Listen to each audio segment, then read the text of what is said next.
ghost waits. This debut feature by writer-director Adam Stovall jumps straight out of the attic right into the action. As A Ghost Waits finds itself mimicking your classic found footage horror, with jiggly camera work, fast edit and continual cuts to black as a family shout and cry out in terror with some most haunted-like audio overlay against some unseen entity as they try to escape their house. However, said entity is not unseen for long, which immediately contradicts the comparison with found footage horrors, thankfully shelving that alongside torture porn in the move along, there's nothing more to see here library of movie cliches, where normally we'd expect a director, especially one working on such a clearly low budget, to tease us with the "it's what you don't see that scares you"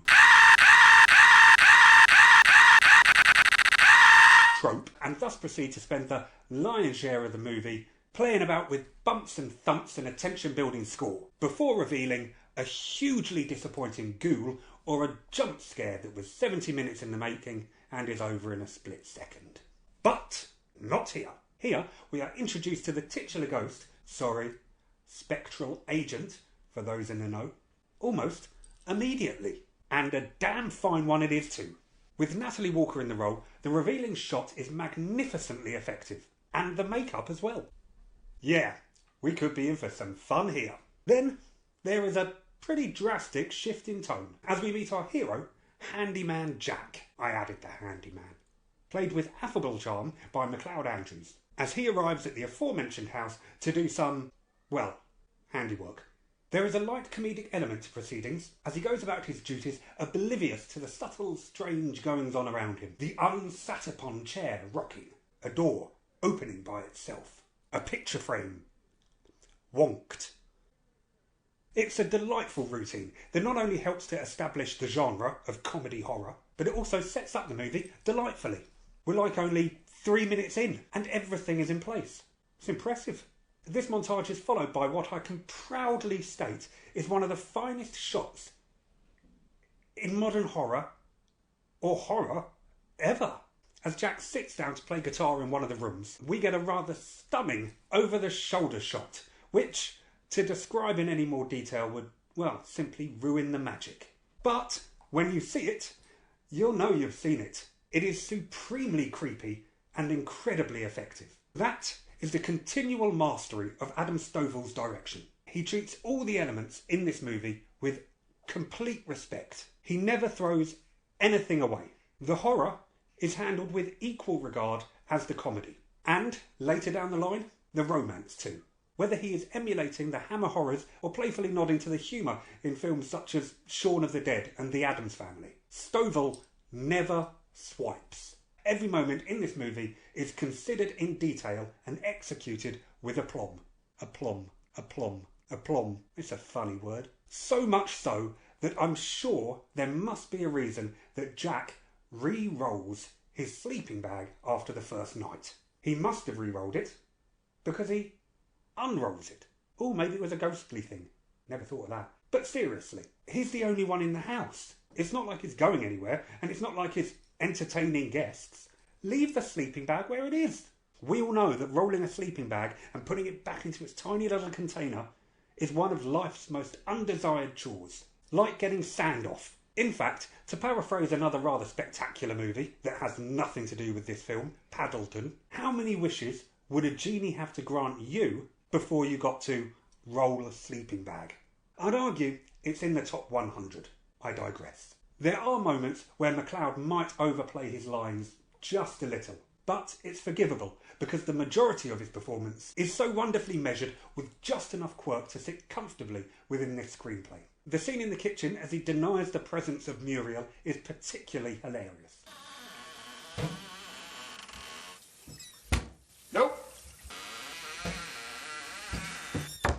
Nope. Nope. No. I also thoroughly enjoyed the fact that Jack is willing to overlook small little things like the disappearance of all his tape or the blatant stealing of his pizza, but when those babies start crying, He has a near breakdown.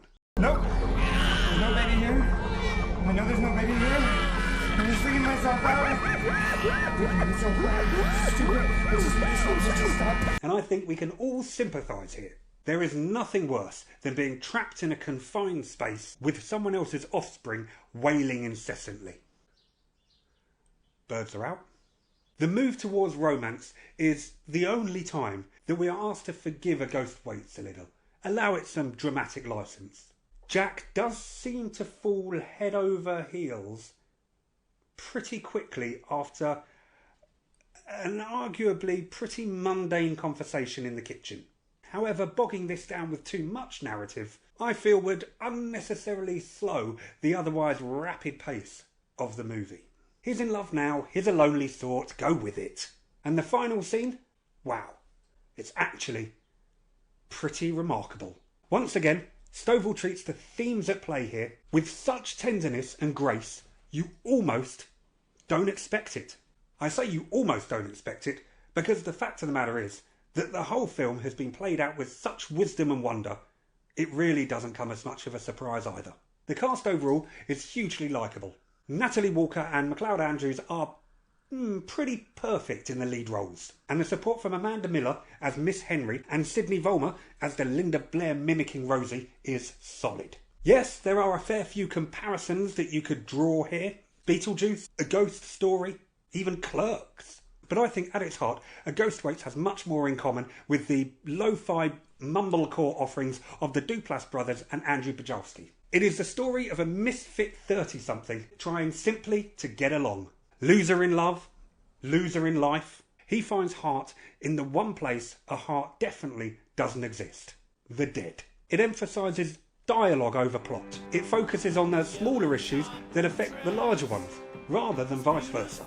And it's got a rather delightful indie rock soundtrack. Yellow Cotton Dress by Wussy is going to be stuck in my head for days. That's not a bad thing. This is a gem of a movie. Exclusively available on streaming service Arrow, I think this deal is going to work out pretty well for everyone involved. It is going to be a glorious sleeper hit that will gradually, win over pretty much everyone. It truly is a unique piece of art. And it really does amplify the notion that you should always chase your dreams. Just because this was a labour of love for the cast and crew doesn't mean that the viewers have to endure a laborious watch. A Ghost Waits is 80 minutes of quiet joy. And on top of that, it's got a cracking poster. Kudos. Laters.